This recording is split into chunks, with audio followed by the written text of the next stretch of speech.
Impuls dan momentum bagian 3. Kali ini kita akan mempelajari subtopik bagian D, hukum kekekalan momentum. Karena kelas 10, kalian mempelajari gerak translasi, maka yang berlaku adalah hukum kekekalan momentum linear. Untuk gerak rotasi, nanti kalian akan pelajari di kelas 11. Sekali lagi, kalian akan mempelajari hukum kekekalan momentum linear. Perhatikan gambar berikut. Di sebelah kiri ada dua buah bola A dan B.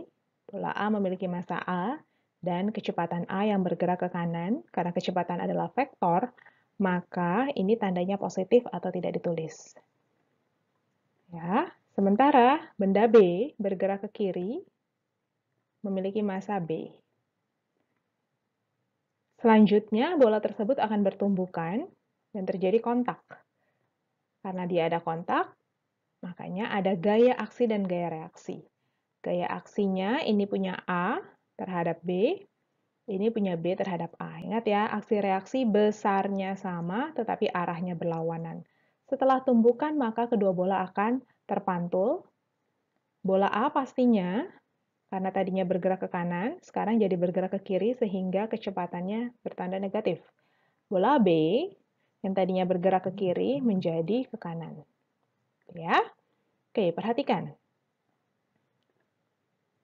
Sebelum tumbukan, dia punya momentum total. Momentum total punyanya A, berarti MAVA, dengan punyanya B, berarti MBVB. Setelah tumbukan, ada momentum total juga. Dikasih tanda aksen untuk membedakan artinya akhir atau setelah tumbukan. MAVA aksen dan MBVB aksen. Ya, selanjutnya kita perhatikan.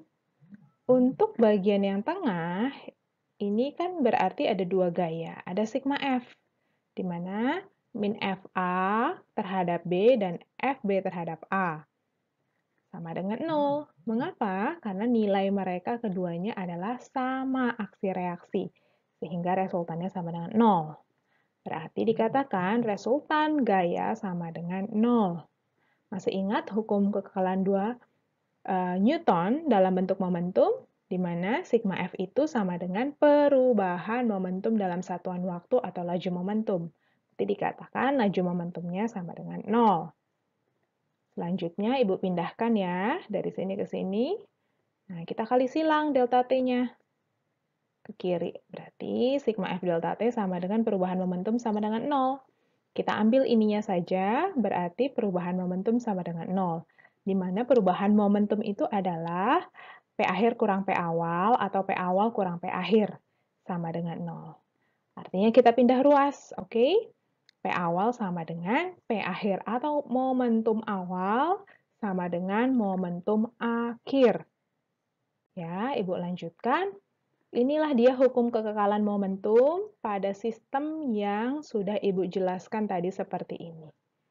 Lihat ya, tumbukan minimal terjadi antara dua benda atau lebih. Momentum awal sama dengan momentum akhir. Di mana bunyi hukum kekekalan momentum linear adalah dalam peristiwa tumbukan minimal dua benda, momentum total sistem sesaat sebelum tumbukan sama dengan momentum total sistem sesaat sesudah tumbukan. Ya, sesaat sesudah tumbukan, ini kata kuncinya. Asalkan tidak ada gaya luar yang bekerja pada sistem.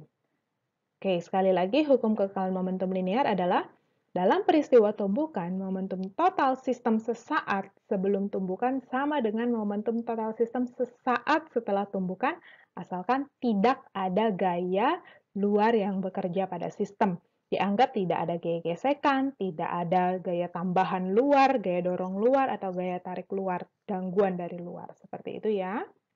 Dan ide ini dijelaskan pertama kali oleh John Williams, Christopher Warren, and Christian Huygens pada tahun 1668.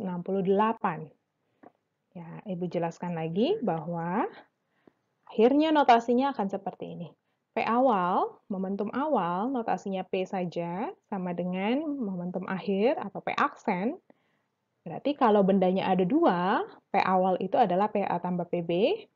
Kalau bendanya ada dua, kalau di akhir berarti PA aksen tambah PB aksen. Kita urai, PA sama dengan MA VA, PB sama dengan MB VB, PA aksen sama dengan MA VA aksen, PB aksen sama dengan MB VB aksen. Seperti itu. Ya. Jadi hukum kekekalan momentum tadi bunyinya, dan ini adalah persamaannya. Kita masuk ke contoh soal, ada 4 contoh soal yang Ibu berikan. Sebuah sedan dan sebuah truk bergerak saling mendekati pada satu jalan mendatar bertabrakan sentral.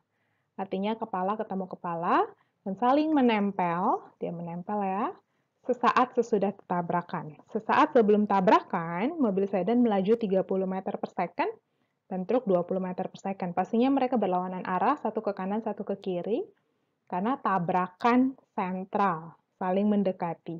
Massa mobil 1000 dan truk 3000. Yang ditanya adalah, berapakah kelajuan keduanya dan dalam arah manakah keduanya bergerak setelah tumpukan? Yang ditanya berapa besar dan arahnya, gitu ya. Kedua, hitunglah energi mekanik awal dan akhir sistem sedan dan truk. Oke, diketahui massa mobil 1000, massa kedua 3000 truk, kecepatan awal 30 meter per second, kecepatan awal benda kedua truk minus 20 meter per second. Ibu anggap berarti yang mobil ke kanan, yang truk ke kiri. Tanya berapa kecepatan aksen keduanya, karena mereka menempel ya, maka kecepatan akhirnya sama, dinotasikan dengan V aksen.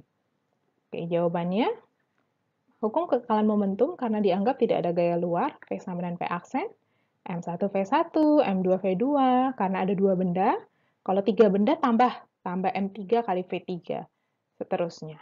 M1 1000 kali 30, M2 3000 kali minus 20, karena dia vektor, sama dengan, ini Ibu samakan ya, M1 kali V tambah M2 kali V2 aksen, karena V-nya sama, V aksennya sama, jadi Ibu faktorkan. Hasilnya segini, dan hasilnya adalah segini. V aksen sama dengan minus 7,5 meter per second. Besarnya 7,5, arahnya ke kiri. Artinya, mobil dan truk tabrakan, truk yang akan mendorong mobil ke kiri sebesar 7,5 meter per second. Contoh soal yang kedua. Yang B, yang ditanya energi mekanik ya. Ibu tulis lagi diketahuinya biar kalian tidak lupa. M1 1000, M2 3000, V1 30, V2 minus 20, ditanya M awal, M akhir. Oke, karena yang bekerja hanya energi kinetik, maka energi mekanik ini yang dianggap adalah energi kinetik. Gitu ya. Kita lihat, Ibu jelaskan satu-satu. Energi kinetik awal, karena dia ada dua benda, berarti dijumlah semua energi kinetik kedua bendanya. Ini EK1, ini EK2. Gitu ya.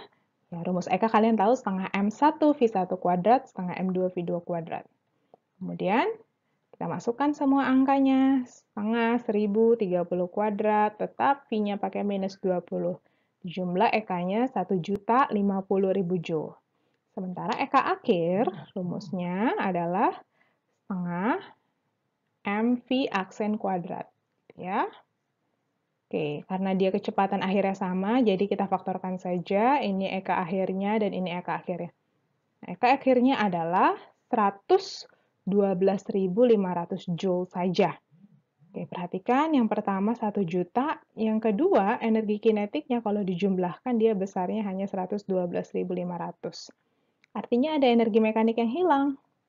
Energi mekanik yang hilang EK awal atau kurang EK akhir atau EK akhir kurang EK awal, selisihnya 937.500 Joule. Artinya ini semua energi kinetiknya hilang. Tadinya energi kinetiknya dimiliki kedua benda karena yang bergerak sangat cepat dan massa yang besar, 1 juta, bertabrakan jadi 100.000. Hilang 900 ribuan. Kemana dia? Energi kinetik tersebut dipakai untuk menghancurkan badan mobil, untuk menghasilkan panas akibat tabrakan, menghasilkan bunyi akibat tabrakan. Jadi energi tersebut diubah, bukan hilang. Ya, ini istilahnya saja hilang, tetapi sebenarnya energi tersebut diubah jadi bentuk energi yang lain. Seperti itu. Contoh soal yang kedua, sebuah peluru bermasa 20 gram ditembakkan dari sepucuk senapan bermasa 3 kg. Senapan tersentak ke belakang dan laju 0,2 meter per second. Berapakah kelajuan peluru keluar dari pucuk senapan? Perhatikan. Ketahui masa peluru 20 gram atau 0,02 kilo. Masa senapan 3 kilo. Kecepatan awal peluru 0 karena awalnya diam. Kecepatan awal senapan 0 karena awalnya diam. Kecepatan senapan ketika tumbukan atau hentakan minus 0,2 meter per second. Karena kalau orang menembak, pasti senapannya setelah pelurunya keluar, dia akan tersentak ke belakang. Dan ditanya berapakah kecepatan peluru keluar. Kita menggunakan konsep momentum, P sama dengan P aksen, M1 seterusnya, masukkan angkanya, oke, masukkan, ini karena 0 semuanya karena tidak punya kecepatan awal, jadinya seperti ini, oke, jadinya seperti ini, kita kalkulasi lagi, V1 aksen sama dengan 30 meter per second. Artinya, peluru tersebut akan keluar dengan arah ke kanan atau berlawanan dengan senapan, sebesar 30 meter per second. Setiap detiknya dia akan melaju 30 meter. Itu dia pelurunya, V1 aksen. Soal yang ketiga, sebuah granat yang diam tiba-tiba meledak dan pecah menjadi dua bagian dan bergerak dalam arah berlawanan. Perbandingan massa keduanya adalah M1 banding M2, 1 banding 2. Tentukan perbandingan energi kinetik kedua pecahan granat tersebut. Diketahui M1 dan M2-nya 1 banding 2. Lagi-lagi, granatnya pertamanya satu utuh, kemudian akan pecah menjadi dua. Berarti awalnya granat tersebut dalam keadaan diam. Gitu ya. Tanya berapa perbandingan EK aksennya kedua pecahan granat tersebut. Oke, kita pakai konsep momentum, P sama dengan P aksen, M1 V1, M2 V2, seterusnya. Kita masukkan, karena kecepatannya 0 di awal, maka momentum awal 0, momentum akhirnya sekian. Oke, kita masukkan 1 V1 aksen, M2 V2 aksen, M1 banding M2 sama dengan 1 banding 2, seperti diketahui di soal, sama dengan V2 aksen per 1 aksen. Sehingga V1 aksen sama dengan V2 aksen. 2 V2 aksen. V1 aksen sama dengan 2 V2 aksen. Oke, Ibu salin lagi ke sini biar kalian tidak lupa. V1 aksen sama dengan 2V2 aksen. Baru kita cari perbandingan energi kinetiknya. Energi kinetiknya EK1 aksen banding EK2 aksen. Kita masukkan saja rumusnya.